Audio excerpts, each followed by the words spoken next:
Santa Monica and Marina del Rey can both put you close to the coast, but the life you build around each one can feel completely different.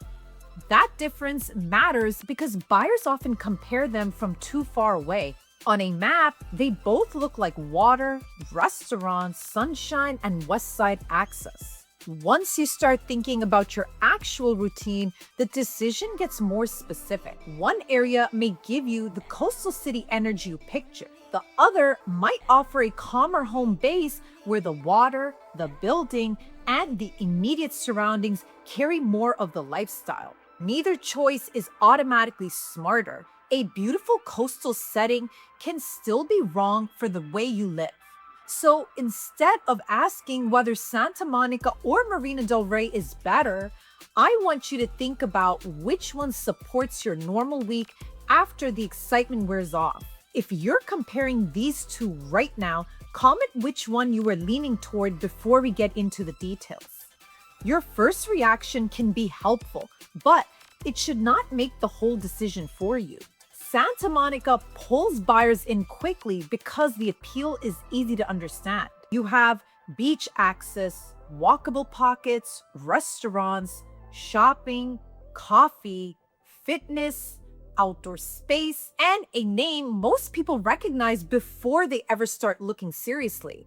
For someone who wants a neighborhood with movement around them, that can feel exciting. The area can make everyday life feel more connected because you are not only living near the coast, you are living in a place where the neighborhood itself may become part of your routine. That could mean walking to coffee, meeting someone for dinner close to home, getting errands done nearby, or using the beach as part of your week instead of treating it like a special occasion.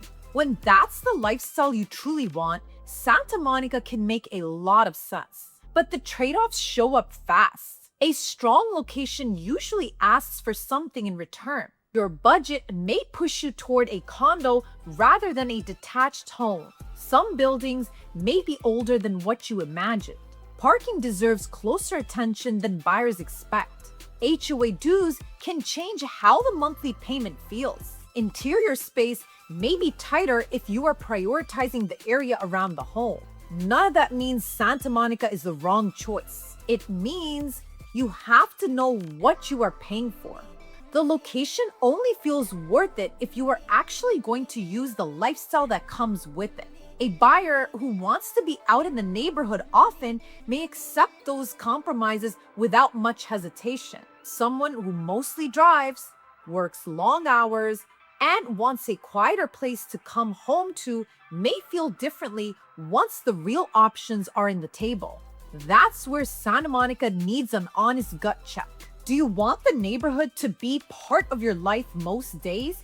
Or do you mainly like the idea of being able to say you live there? Marina del Rey brings a different kind of appeal. The water still matters, but the lifestyle is often shaped more by the specific property and the area immediately around it. A condo with the right view, amenities, parking, and building setup can create a very comfortable coastal routine. For buyers who want to be near the water without the same level of activity around them, Marina del Rey can feel easier. There's often a stronger sense of home base. You may be drawn to the marina, the walking paths, the building experience, the access to nearby Westside areas, or the way certain pockets feel more relaxed than Santa Monica.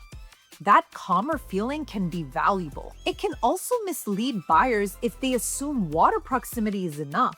With Marina del Rey, the building often becomes a bigger part of the decision. The HOA matters because it may be tied to amenities, maintenance, insurance, reserves, and the overall ownership experience. Parking can make the property feel easy or irritating. A view may be beautiful, but it does not fix a layout that fails your routine.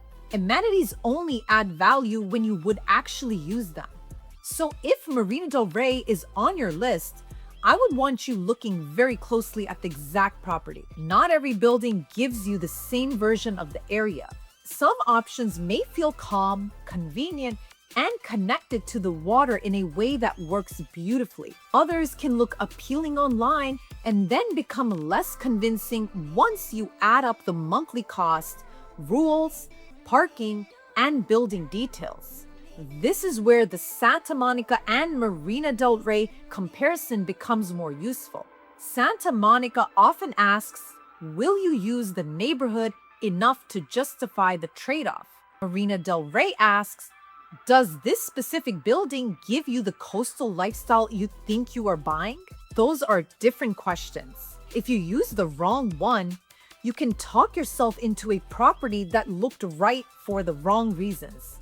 Walkability is one of the biggest differences between these two areas. In Santa Monica, certain pockets can support a more complete walkable routine. You may have restaurants, coffee, fitness, shopping, parks, errands, and the beach close enough that the area feels active without needing a major plan. Exact location still matters. A home near one pocket can feel very connected, while another address may feel more residential or less convenient depending on what you want nearby. That's why I would not treat Santa Monica as one single lifestyle. The city name gives you the category. Your specific pocket determines how the day actually works. So if you are considering a Santa Monica condo, look beyond the emotional pull of the area. The building, monthly cost, parking, noise, layout, and maintenance history all deserve attention. Marina del Rey makes the building conversation even more important. The property may be attractive because of amenities, views, common spaces, security, parking, or proximity to the water. Those features can absolutely be worth paying for when they match your lifestyle. Still, every amenity should earn its place in your budget. A gym you never use, a pool you rarely visit, or a lounge that sounded better in the listing can become part of the monthly fee that feels less exciting over time. That does not mean you should avoid amenities. It means the building needs to fit your real life, not just your tour day mood. Parking deserves a serious look in both areas. Santa Monica can vary dramatically depending on the pocket, property type, and surrounding activity. A dedicated spot helps, but guest parking may still be limited. Street parking can feel different depending on the time of day and nearby demand. Garage access, assigned spaces, tandem arrangements, and tight turns can all affect how the home feels once you live there. Marina del Rey may offer structured parking in some buildings, but you still need to understand the details. Visitor rules, garage layout, guest access, assigned spaces, and building policies can make parking feel simple or frustrating. The listing may say parking is included. Your actual life depends on how that parking works. Before you get too attached to either area, I would want you to see the parking setup as part of the property, not as the footnote. Budget is another place where these two areas behave differently. Santa Monica often ties more value to the broader neighborhood name, walkable pockets, coastal access, and demand for that location. Marina del Rey may place more of the decision inside the property itself, especially when views, amenities, building quality, and water proximity are major parts of the appeal. Two homes at similar prices can be buying very different things. One may give you stronger neighborhood energy. Another could offer a calmer setting, better building features, or a closer relationship to the water. Lower price does not automatically mean better value. Higher price does not automatically mean better fit. The real question is whether the full monthly picture feels aligned with what you care about most.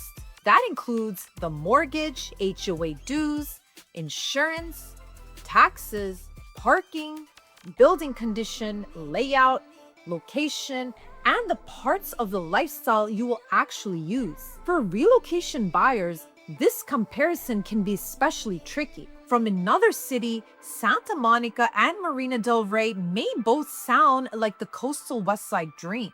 Once you spend time there with real homes in mind, the difference becomes sharper. Santa Monica may give you the active, recognizable LA coastal lifestyle you imagine. Marina del Rey might feel like a quieter way to stay near the water while keeping your home base more contained. Your answer may change once you see what your budget actually buys. That's normal. Online research helps you narrow the search, but it cannot fully tell you how a place will feel once it becomes part of your week. Spend time around the specific pockets where you would realistically buy. Look at the buildings that fit your budget. Notice whether the area supports the way you already live or asks you to become a different version of yourself. That question is worth taking seriously. A home should improve your routine. It should not depend on you pretending your habits will completely change after closing. So how do you choose between the two? Start with the lifestyle you want closest to home. If you want a coastal city feel with more activity, stronger walkable pockets, restaurants, shopping, and recognizable neighborhood energy, Santa Monica may be the better fit. When the priority is water proximity, a calmer home base, building amenities, and a lifestyle that feels more centered around where you live, Marina del Rey deserves a serious look. After that, let the property details make the final decision. A Santa Monica address is not enough by itself. A marina view should not override an uncomfortable ownership setup. The right home has to work financially, practically, and emotionally. That means the monthly cost should feel reasonable for what you are getting. The parking needs to support your real life. The building has to make sense if you are buying a condo. The surrounding area should match how you spend your time. Your routine should feel easier, not more complicated. That's the difference between buying a coastal idea and buying a home that actually fits. Santa Monica and Marina del Rey both offer coastal West Side living, but they do not create the same experience. Santa Monica can work beautifully for buyers who want activity, walkability, neighborhood variety, and a more recognizable coastal city feel. Marina del Rey can make more sense for buyers who want water proximity, building lifestyle, amenities, and a calmer home base. Neither one is the universal answer. The better choice is the one where your budget, property type, monthly costs, parking, building, and actual routine all line up.